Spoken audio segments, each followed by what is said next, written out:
Did you decide to write this with Harriet Tubman as the main character? Well, I mean, is that a spoiler? Is that a spoiler? She is a main character. I will say that.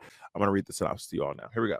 In an age of miracles where our greatest heroes from history have magically, inexplicably returned to shake us out of our confusion and hate, Harriet Tubman is back and she has a lot to say. Harriet Tubman and four of the enslaved persons that she led to freedom want to tell their story in a unique way. Harriet wants to create a hip hop album and a live show about her life, and she needs a songwriter to help her. Original, evocative, and historic. Harriet Tubman live in concert is a landmark achievement. Did you hear that, honey? A landmark achievement. Is a landmark achievement that will burrow deep into our hearts and ears, which is really exciting for me. I started writing this actually. I was on set for We're Here season 1, and my managers were like, "Hey, we have a book deal for you, a potential book deal for you. Would you be interested in doing this book deal?"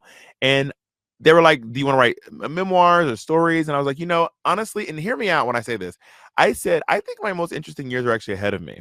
Which at the time was like, girl, you just won Drag Race. You're on We're Here. I was like, I'm telling you, my most interesting years are ahead of me. If I had wrote that book 4 years ago, Madonna wouldn't have been in the book. I mean, my Peabody Award wouldn't have been in the book. There's been so much going on. This year has been insane. I know everyone has had an insane year. But this year's been insane. So I'm glad I didn't write a memoir. Will I write a memoir one day? Maybe. But instead, I was like, I actually have this idea. It's called Harriet Tubman Live in Concert. The idea is that Harriet Tubman comes back to life and she wants to write a hip hop album.